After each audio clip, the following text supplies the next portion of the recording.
네, 안녕하세요. 안승입니다. 오늘 제가 발표할 내용은 그 데이2 어플리케이션 개발자가 알아야 쿠버네티스 기술 이야기인데요. 이게 데이2라고 적으니까 이게 내일 하는 거 아니야 이렇게 생각하시는 분들이 계시더라고요. 사실 이 데이2가 보통 이제 컨퍼런스 가면 데이1, 데이2 이렇게 제목이 붙거든요.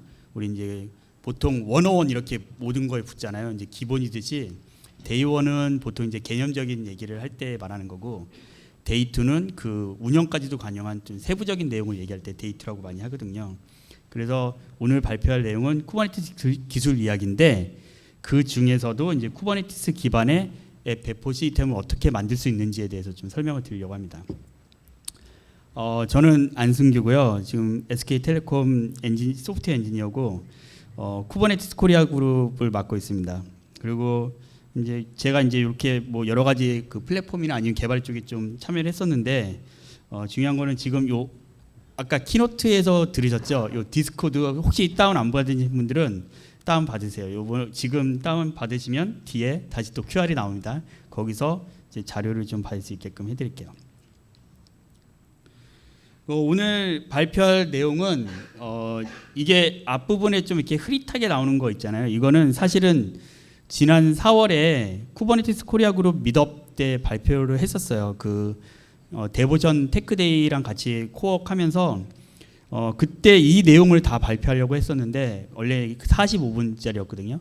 근데 이 내용을 다 적고 나서 발표를 하려고 봤더니 요 앞에 요 그 디스럽션까지 발표하는데 한 거의 1시간이 걸렸던 것 같아요. 제가 좀 시간을 오버했었는데 그래서 그 뒤에 거는 전혀 못했거든요. 그래서 이 나머지는 내가 이제 이 7월 우리 3일날 이때 그 KCD 쿠버네티스 커뮤니티 데이 때 할 때 발표하겠다라고 이제 말씀을 드린 거고, 그러면 이제 요 앞부분이 좀 궁금하신 분들 있잖아요. 요 앞부분은 정말 쿠버네티스의 순전히 기술 얘기만 나온 거예요. 그래서 쿠버네티스에 어떻게 쿠버네티스 리소스가 뭐고 있고 어떻게 배포하고 또 어떤 것들을 쓸 수 있는지, 네트워크는 어떻게 구성되는지 이런 내용들이 궁금하신 분들은 요 지난 4월에 있는 발표 자료를 좀 보시면 됩니다. 그리고 오늘은 요거에 이어서 이제 컨테이너 기반의 이제 개발 프로세스를 우리가 좀 살펴보고, 기존에 우리가 이제 컨테이너를 쓰지 않았을 때 개발 프로세스로 주로 이제 그 배포를 많이 하잖아요. 근데 그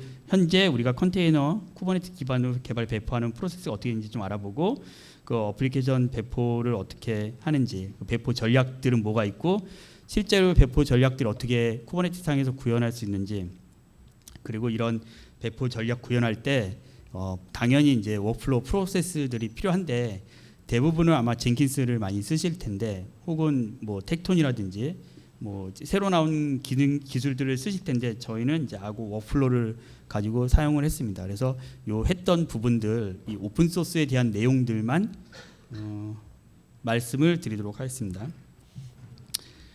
제가 시간을 좀 체크하냐고 그 시계를 좀 자주 볼 거예요.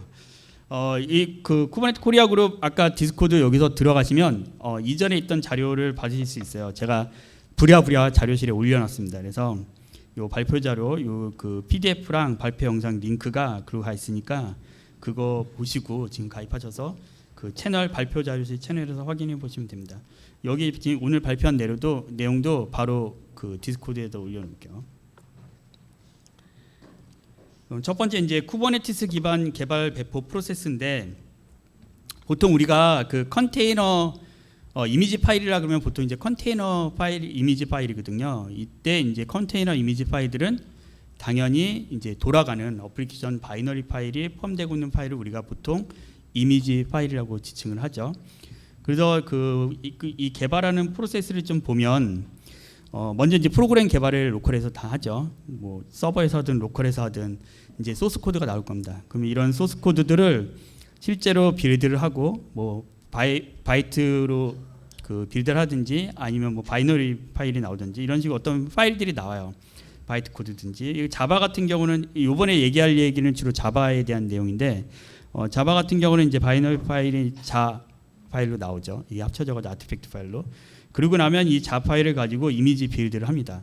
그래서 요 일반적으로 컴파일 그 바이트 코드로 만드는 빌드와 이미지 빌드, 요 두 가지가 보통 우리가 흔히 말하는 컨티뉴어스 인티그레이션 CI라고 얘기를 하죠.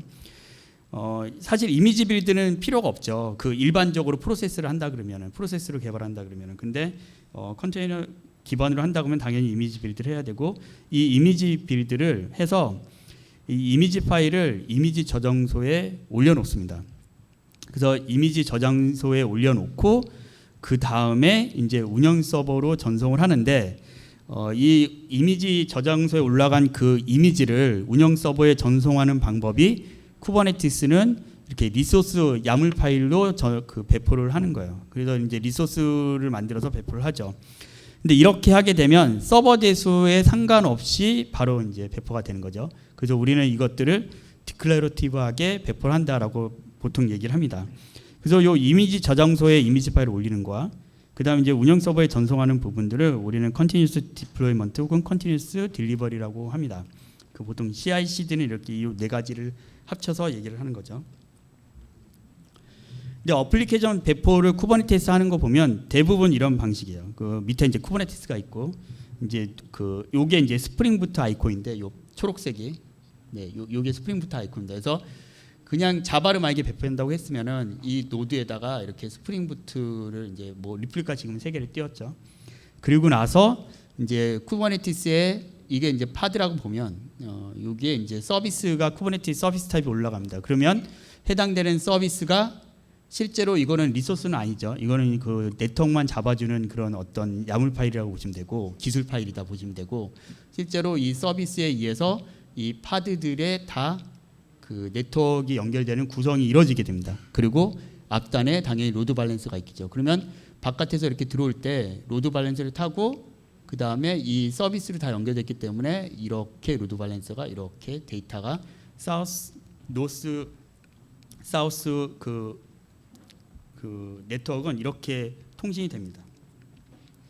그런데 이제 이렇게 로드 밸런서만 쓰는 게 아니라 요즘엔 이제 인그레스라는 것도 많이 쓰죠. 그래서 아까 로드 밸런서가 물론 AWS 같은 거는 L7도 있는데 어플리케이션 로드 밸런스도 있는데 만약에 이 앞단에 이게 진짜 L4 로드 밸런스다 그러면 요 인그레스 컨트롤러를 넣을 수가 있어요. 그래서 인그레스 컨트롤러를 넣고 그 인그레스 컨트롤러를 다시 서비스로 연결하면은 그러면은 그 로드 밸런서가 알아서 인그레스 컨트롤을 통해서 이 서비스에 연결되고 인그레스 컨트롤을 통할 때 바로 L7 기능을 쓸 수 있습니다. 이 도메인 기분으로 쓸 수가 있죠.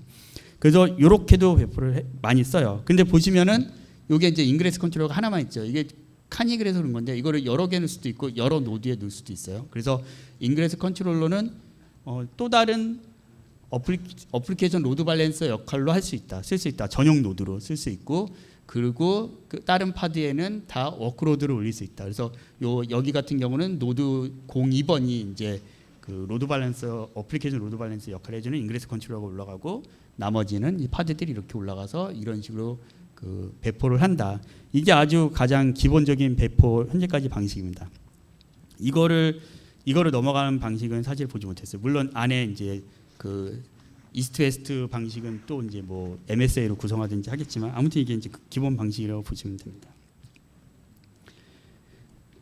그래서 이 컨테이너 이게 저 PDF네요. 그래가지고 이게 안 됐는 이게 애니메이션이 안 됐는데 보시면은 먼저 이 사용자가 그 이미지 파일을 이미지 서버에 이렇게 올리죠. 그래서 이렇게 이미지 먼저 올리고 나서 그리고 나서 요 ASCII 파일 그 야물 파일을 실제적으로 쿠버네티스 API 서버에 배포를 합니다. 그래서 보통은 우리가 이걸 이제 그 kubectl 명령어로 배포를 하든지 아니면 이제 REST API를 바로 호출하죠. 쿠버네티스 API에. 그러면 바로 이 해당되는 그 쿠버네티스에서 스케줄러에 의해서 어떤 서버에 뜰 건지가 결정이 되고 그리고 나면 해당되는 이미지가 그 노드로 자동으로 다운로드가 됩니다. 다운로드 돼서 해당되는 컨테이너를 기동시키죠. 이걸 자동으로 실행시켜요. 근데 이걸 자동으로 실행시킬 때 아까 요 야물 파일에는 아까 서비스 말씀드렸죠. 서비스도 같이 배포돼요. 그래서 이 로드 밸런서가 이 서비스로 이 컨테이너를 또 연결시킵니다. 네트워크로 자동으로. 그래서 배포가 일어나면 바로 이미지를 다운로드 받아서 이 서버에서 컨테이너를 띄우고 바로 로드 밸런서에 자동으로 연결시켜주는 구조로 배포하게 돼 있어요. 그러니까 실제적으로 배포가 되게 쉬운 거죠. 우리는 기술한 디스크립션 한 것만 가지고 디클러레티브하게 선언해주고 바로 API 서버에 호출만 해주면 나머지는 다 알아서 돌아간다. 이게 이제 쿠버네티스의 가장 기본적인 기능이라고 할까? 이제 그렇게 보시면 돼요. 그래서 컨테이너 기반으로 이렇게 하시려면은 아까와 같은 그런 그 이미지를 말고 이런 것들을 그 배포하는 것들을 이렇게 그 야물 파일로 해야 됩니다. 근데 우리가 흔히 알고 있는 배포 전략이 한 4가지가 있어요. 근데 그 중에서 이제 하나는 빼고 리크레이트라는 건 빼고 그거는 그냥 삭제하고 다시 배포한다는 개념이니까 그건 빼고 요 3가지 전략이 있는데 그 중에 하나가 이제 배포 전략이 롤링 업데이트입니다. 그래서 롤링 업데이트는 보통 이 두 버전이 동시에 존재를 하는 거예요. 그래서 그 리플리카 셋이라는 게 뭐냐면 이 서비스가 아까 파드를 네트워크로 연결시킨다 그랬잖아요. 그 연결시킬 때 어떤 리플리카 셋을 정할까라는 거를 리플리카 셋으로 같이 이제 연결을 해요. 그래서 리플리카 셋이 이 파드 몇 개를 띄울 건지를 관여를 하고 서비스는 그 리플리카 셋을 통해서 이 파드를 사실은 연결한다. 레이블 매칭을 한다 보시면 됩니다. 아무튼 중요한 거는 롤링 배포를 하면 두 버전이 동시에 존재하는데 이때 맥서지와 맥스 언어베일러블이라는 값을 가지고 이걸 몇 개를 띄우고 이게 요걸 이제 롤링 업데이트 할 때 몇 개를 죽이고 할까라는 것들을 설정할 수가 있어요. 그래서 보시면은 여기 지금 이제 돌아가는 게 이게 9버전 블루 버전이고 이거 신버전 그린 버전인데 이렇게 보시면은 지금 현재 하나 그다음에 2개 실행 중이고 하나가 시작 중인 파드 이렇게 나오는 거죠. 그리고 이게 다 시작이 되면 그러면 이제 얘네들이 이제 그 실제 중지된 파드들이 이제 삭제되고 이런 식으로 하나씩 넘어갑니다. 여기서 지금 하나가 넘어왔고 여기 돌고 있고 이건 뜨고 있고 또 여기 삭제되고 또 하나 들어오고 그 삭제되고 이런 식으로 순차적으로 넘어가는 거예요. 그래서 9버전과 신버전이 동시에 존재하게 되는 그 방법이 롤링 업데이트다 보시면 됩니다. 그리고 이제 블루 그린 디플로이먼트라는 게 있어요. 이거는 아까 그 서비스에서 리플리카 셋을 이용해서 롤링 업데이트를 한다는데 걔도 셀렉터를 결국은 사용하지만 더 구체적으로 셀렉터를 사용한다라고 치면 이 블루 그린 배포예요. 그래서 셀렉터라는 건 뭐냐면 이렇게 리플리카 세트가 있으면 요거를 선택하고 요거를 선택하겠다 이렇게 바로바로 결정을 한다는 거예요. 이 서비스에서. 그래서 이 해당되는 그 블루 그린 그 배포는 사실은 2개가 바로 공존하게 돼 있어요. 그리고 이렇기 때문에 어플리케이션 용량은 순간적으로 완전히 그 블루 그린이 끝나기 전까지는 한번 배포가 되면 보통 2배의 용량을 갖는다 보시면 될 거예요. 왜냐하면 블루로 배포를 한 기존 버전이 있고 신버전으로 배포를 하는데 아직까지는 연결시키지 않았다가 신버전으로 딱 연결하고 9버전을 끊는 방식이죠. 그래서 동시에 이렇게 돌아가는 방식이에요. 그래서 여기서 서비스에서 이 레이블을 가지고 끊기 때문에 이거 블루 그린은 그러면 순단이 있습니까 없습니까? 사실 있어요. 아까 롤링 업데이트는 없다고 보는 게 맞는 거고 블루 그린 같은 경우는 순단이 있습니다. 어느 때 여기를 잠깐 끊고 여기를 연결할 때. 근데 너무 찰나기 때문에 그것들은 사실 인식하기는 좀 쉽지 않죠. 우리가 웹에서 막 누르고 있다가 안 되는데 그리고 한 번 더 누르면 되잖아요. 그게 아주 극히 일부 소소하게 나오기 때문에 사실 이거는 장애라고 보질 않아요. 근데 미션 크리티컬한 경우에는 사실상 이것도 약간 순단이 있다라고 보시면 되고요. 그리고 용량이 2배 필요하다. 이걸 보시면 아시면 될 것 같고 이게 카나리아 릴리즈가 3번째 방법입니다. 간혹 이거를 까나리라고 발음하시는 분들이 있어요. 까나리라고 절대 발음하시면 안 된다. 왜냐하면 그건 액젓이에요. 그렇죠? 예, 여기에 쓸 수 없는 겁니다. 카나리아란 말도 안 맞아요. 이 카나리아 이거 원래 새잖아요. 새. 탄광에서 이 가스가 누출되는지 아닌지 알아보기 위해서 새를 가지고 들어가는 거잖아요. 그러니까 카나리아 새인데 그 까나리 액젓으로 비교한다는 건 말이 안 되기 때문에 제발 카나리아 릴리즈라고 얘기해 주시고 이전 인스턴스의 작은 하이집합만 새로운 인스턴스로 교체한다는 게 무슨 말이냐면 이렇게 3개가 이렇게 배포가 돼 있어요. 블루가. 근데 그린 배포를 하나를 해보는 거예요. 3버전을. 그리고 실제적으로 2개 다 가게끔 연결하는 거예요. 그러면 지금 같은 경우는 4분의 1은 일로 가겠죠. 나머지 4분의 3은 일로 가겠죠. 그러니까 아주 극히 일부 사용자들에게만 문제가 나타났을 때 그 사람들을 캐치할 수 있어요. 그러면 전체에 영향이 없다는 거죠. 그래서 그러면 요 4분의 1은 문제가 있었네. 야, 우리 빨리 다시 원상태로 돌아가자 하고 바로 바꿀 수 있다는 개념이에요. 근데 이 카나리아 리리즈는 실제적으로 중요한 거는 여기서 특정 집단을 가지고 여기서 그 신규 버전을 쓰게끔 할 수도 있고 아니면은 뭐 그냥 불특정하게 이쪽으로 가게끔 할 수도 있어요. 그래서 그거는 뭐 정하기 나름인데 그거는 뭐 약간 A/B 테스트 개념이랑도 비슷한데 실제적으로는 다른 거죠. 왜냐하면 이 가는 이 퍼센트가 다르니까. 아무튼 카나리아 리리즈를 하고 운영의 새 버전을 할 때 되게 도움을 준다 이런 뜻이에요. 그래서 카나리아 리리즈도 사실상은 내가 승인하는 과정이 있어야 됩니다. 왜냐하면 이렇게 배포하고 나서 나머지 쭉 넘어가야 될 거 아니에요. 이제 여기서 이게 그린이 100%가 되고 이게 하나도 블루가 0%가 되는 순간이 나와야 되잖아요. 그러니까 이것도 승인이 필요하고 앞에 블루 그린도 딱 보고 관리자의 승인이 필요해요. 그래서 운용 배포의 최종 배포를 일으킨다고 보시면 됩니다. 이런 것들은 사실 이게 딱 보니까 이거 이미지 캡처잖아요. 예, 이거는 쿠버네티스 패턴이라는 책이 있거든요. 쿠버네티스 패턴이라는 책에서 살짝 발췌해 가지고 한 거예요. 근데 제가 모르고 여기다가 출처를 안 적었어요. 제가 번역했기 때문에 그냥 넣습니다. 그래서 쿠버네티스 패턴이라는 책을 한번 읽어보세요. 되게 괜찮은 책이니까. 아무튼 이제 그런 식으로 어떤 배포 전략을 알았으면 우리가 이거를 구현할 수 있어야 되잖아요. 그러면 구현하는 방법은 이렇습니다. 어떻게 하냐면 아고 롤아웃을 쓰면 배포 전략을 쉽게 구현할 수가 있어요.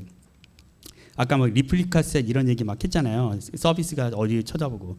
근데 먼저 그 아르고 롤아웃이 뭐냐면 이런 식으로 딱 구성이 됩니다. 최초에 이 어플리케이션 그 디플로이먼트로 스프링봇을 배포를 하면 요 해당되는 배포하는 것들이 원래는 떠야 되잖아요. 그 리소스를 가지고. 근데 사실상은 리소스를 가지고 뜨질 않아요. 우리가 이제 그렇게 세팅을 하는 거예요. 리소스 안 뜨게 리플리카스를 제로로 놓고 그러면은 리소스는 안 잡아먹지만 이미 디플로이먼트라는 개념은 가지고 있죠. 아르고 롤아웃을 딱 배포를 해요. 이거는 이제 커스텀 리소스거든요. 얘를 배포를 딱 하면 아르고 롤아웃에도 몇 개의 리플리카를 띄워라라는 개념 그 설정이 있습니다. 얘가 바로 이 레퍼런스를 가지고 실제로 파드를 띄워요. 그리고 얘가 이거를 이렇게 쳐다보게끔 해줍니다.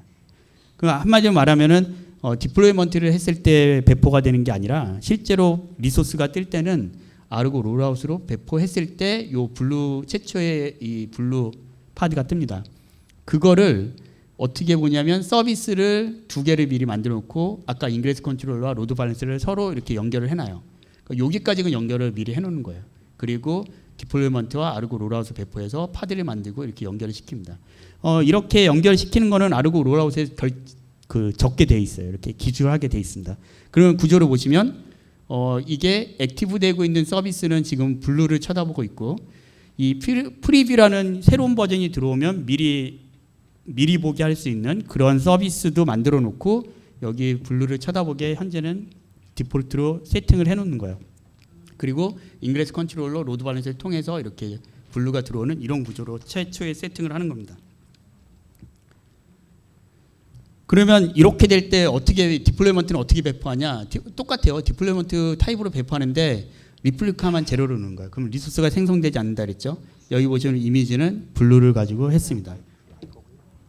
그러면 이렇게 아르고 롤아웃을 이렇게 배포를 해요. 그때 아까 리플리카 셋이 3개가 있다 그랬죠? 그러면 이 파드가 3개가 뜹니다.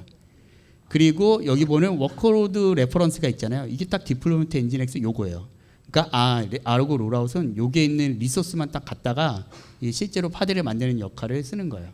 그리고 스트래티지가 있는데 보면 이제 블루 그린을 하겠다라고 하면 최초에 아까 말씀드린 액티브 서비스, 프리뷰 서비스 이게 그 서비스명까지 다 돼 있죠. 그리고 오토 프로모션 이네블들을 폴스로 넣으면 관리자의 승인에 의해서 블루 그린 배포를 하겠다 이런 의미예요. 그래서 이렇게 기술을 하면 아까 말한 요 구조가 그대로 되는데 그러면 서비스 요 앞에서 요 서비스가 있었잖아요. 액티브 서비스, 프리뷰 서비스. 프리뷰는 그린 버전 배포할 때 쓴다 그랬죠. 그래서 엔진엑스 프리뷰 서비스, 엔진엑스 그냥 서비스. 이게 블루 서비스. 이렇게 쳐다보게 돼 있어요. 근데 왜 그린이 여기를 쳐다보냐? 처음에 배포했으니까 여기를 쳐다보는 거예요. 아직 배포한 게 없으니까. 그린 배포한 게 없으니까. 그리고 나서 이제 인그레스 컨트롤러 로드 밸런스 다 해놓으면 여기까지 미리 생성해 놓으면 아까 처음에 봤었던 그 구조로 배포가 딱 이루어진 거죠. 그리고 이번에 이제 그린 배포를 할게요. 블루 배포는 이제 돼 있고 이제 업데이트를 했어요. 그럼 업데이트를 어떻게 해야 되냐? 그냥 디플로이먼트에다가 업데이트를 하면 돼요. 똑같이 리플리카스는 제로죠. 그런데 뭘 바꿨냐면 이제 이미지를 바꿨어요. 그린으로. 기존에 있던 디플로이먼트에 그냥 업데이트를 치면 됩니다.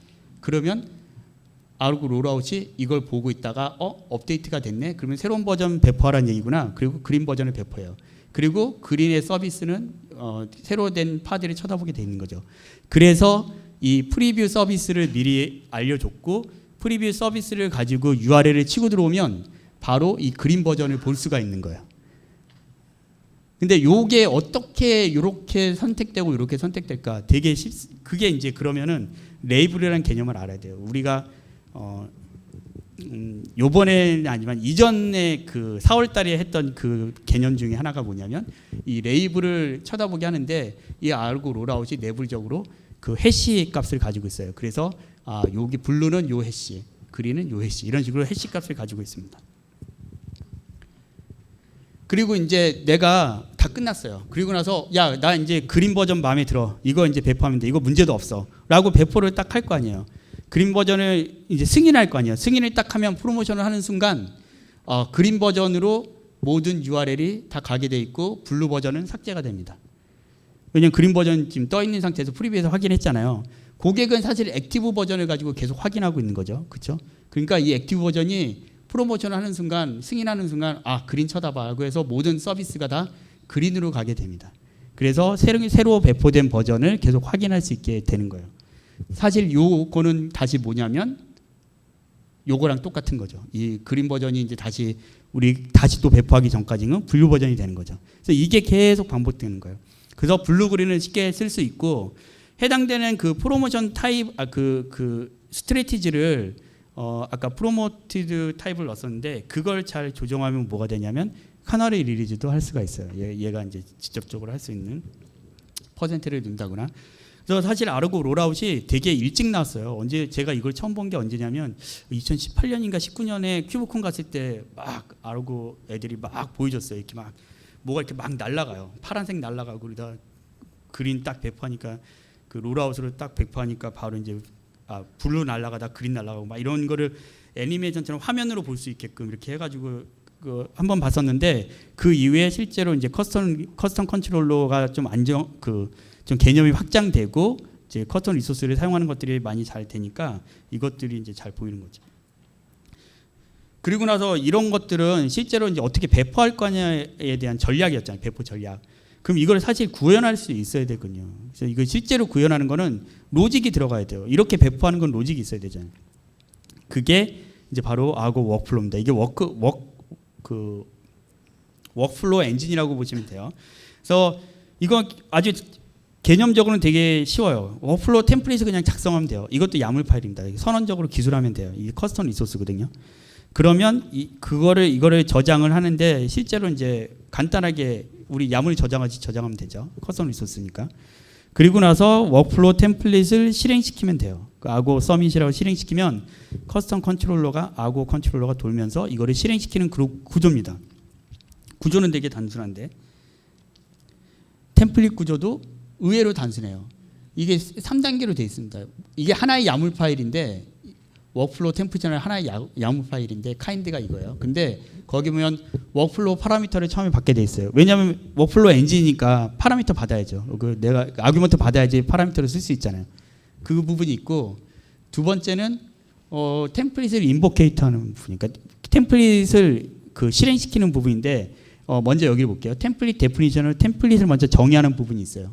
그래서 템플릿을 스텝으로 순차적으로 할 수도 있고 덱으로 적용 패러럴하게 할 수도 있습니다. 그렇게 여기서 템플릿 데피니션을 하면 실제적으로 이거를 인보케이터 영역에서 그냥 인보케이팅 시키기만 하면 바로 이렇게 돌아간다는 거예요. 그리고 인풋 파라미터와 아웃풋 파라미터를 이 템플릿 데피니션 정의할 때 할 수 있고 컨테이너도 정의할 수 있어요. 예, 이런 이유가 있죠. 왜냐하면 컨테이너를 어떤 이미지를 쓴 다음에 예를 들면 큐브시텔을 이 워크플로우 엔진에 쓸 거예요. 그러면 큐브시텔 이미지 들어가 있는 이미지를 넣고 스크립트에서 그거를 그냥 큐브시트의 명령을 호출하게 하면 얘가 이제 그 워크플로우가 돌아간다 이런 개념이죠. 그래서 파일을 좀 자세하게 보면 이렇게 돼 있어요. 이게 템플릿 파라미터 부분이고 그 다음에 템플릿이라는 구조가 있고 그 밑에 이제 인보케이터가 있습니다. 인보케이터는 스텝이냐 대그냐 아까 할 수가 있다 그랬고 밑에 있는 템플릿 엔진을 갖다가 부르는 거예요. 근데 템플릿 디피니션은 뒤에 있는데 여기 보시면 어떤 거는 템플릿으로만 돼 있고 어떤 건 템플릿 REF라고 돼 있어요. 이거는 파일상으로 떨어져 있는 다른 템플릿 워크플로우 템플릿에 있는 템플릿 디피니션에 있는 애를 부를 때는 이렇게 자기 안에 있는 템플릿 데피니션 안에 있는 걸 부를 때는 그냥 템플릿으로 이렇게 해서 제가 템플릿을 정해놓고 한마디로 하면 함수 정해놓고 함수 호출한다 이렇게 보시면 되는 거예요. 그래서 이렇게 메인이라고 여기 해놓은 거는 이 파라미터에서 요 해당되는 이 엔트리 포인트는 메인이라고 보시면 되고 액티베이션 시킬 때, 인보케이션 시킬 때 그리고 여기에 보시면은 요 템플릿 요 파라미터가 있는데 여기서 받은 템플릿 파라미터는 이 워크플로우 닷 파라미터스 닷 이런 식으로 네임으로 이렇게 템플릿 파라미터를 받을 수가 있습니다. 그럼 내가 이것들을 쓸 수 있다는 거죠. 요거는 그 인보케이터니까 템플릿을 또 호출했다 그랬잖아요. 템플릿에서 똑같아요. 이 파라미터를 정해 놓으면 그 해당되는 것들이 인풋으로 들어가고 이렇게 아웃풋으로 나가고 할 수가 있습니다. 그 하나 더 보시면은 여기 요 빌드 이미지라는 템플릿 영역이 있는데 여기 이제 여기는 데피니션 영역이에요. 그래서 내가 여기에 컨테이너를 어느 걸 쓸 건지 넣고 우리 이제 앱 서빙이라고 우리가 내부적으로 이거를 실제로 만든 걸 여기 보여주는 거예요. 그 이렇게 만들었다 우리가. 그래서 워크플로우를 만들고 여기에 대한 이미지를 우리가 만들어서 올린 다음에 실제적으로 여기서는 스크립트를 쫙 작성하고 해당되는 그 템플릿은 여기서 스텝에서 호출하는 거죠. 그럼 여기는 빌드 이미지고 사진은 또 점점점 되는데 뭐가 있겠어요? 뭐 디플로이 앱도 있고 뭐 어떤 것도 있고 뭐 쭉쭉쭉 우리가 워크플로우 엔진을 만드는 거죠. 근데 이게 워크플로우 엔진이 좋죠. 좋은데 단점이 하나가 있어요. 우리가 보통 그 인프라스트럭처 애저 코드에서 IAC라고 하잖아요. 근데 그거의 단점이 뭐냐면 한번 호출을 했어요. 근데 잘 돌면 상관이 없어. 근데 만약에 문제가 생겼어요. 그러면 그냥 에러 나고 끝이에요. 그럼 이거를 또 다시 한번 돌려야 돼요. 그래서 그 IAC의 단점은 내가 돌리고 나서 그게 물론 얘가 그 어토믹하게 돌아가겠죠. 근데 물론 몇 등성 있게도 갈 거고. 그런데 실패했다 그러면 다시 돌려야 하는 문제가 있는 거예요. 근데 여기서 이제 딱 생각이 들죠. 그러면 레콘사일 시키면 되잖아. 예, 그게 이제 커스텀 컨트롤러 기법이고 이걸 커스텀 컨트롤러로 한다 그러면은 더 이거를 그 자동으로 맞춰질 수 있게끔 계속 할 수가 있는 거예요. 오퍼레이터 패턴을 쓰면. 그래서 이제 지금은 이렇게 우리가 템플릿으로 그 워크플로우를 호출하고 있지만 향후에는 이제 그 아까 레콘사일 개념도 들어가는 구조로도 할 수 있다 이렇게 좀 보시면 될 것 같습니다. 그래서 아까 말씀드린 이런 단계들 있잖아요. 이 이미지 빌드하는 단계. 뭐 여기까지는 뭐 로컬에서도 할 수 있으니까 이미지 빌드하는 단계. 워크플로우 단계가 들어가면 되겠구나. 이미지 저장소 푸시하는 단계. 이것도 하나의 데피니션 정하고 그 워크플로우에서 푸시하면 되겠구나.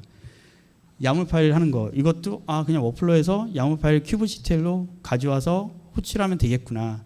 라고 해서 사실 이것들을 쫙 만들었어요. 그래서 만들어 가지고 실제적으로 어플리케이션이 자파일만 있으면 쉽게 배포할 수 있게끔 한 게 바로 저희가 만드는 앱 서빙입니다.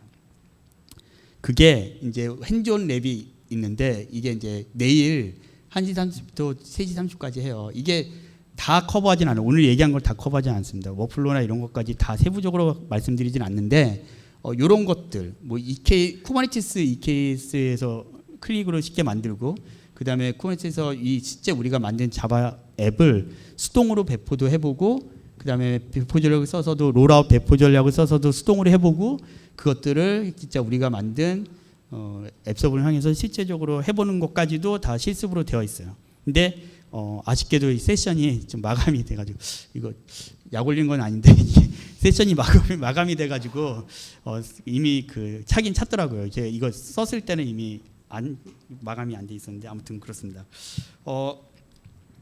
여기까지가 제가 발표한 내용이고요. 1분 남았습니다. 혹시 질문 있으면 질문 받도록 하겠습니다. 아무거나. 네, 먼저 드셨으니까. 네네 여기요. 예. 두죠. 예.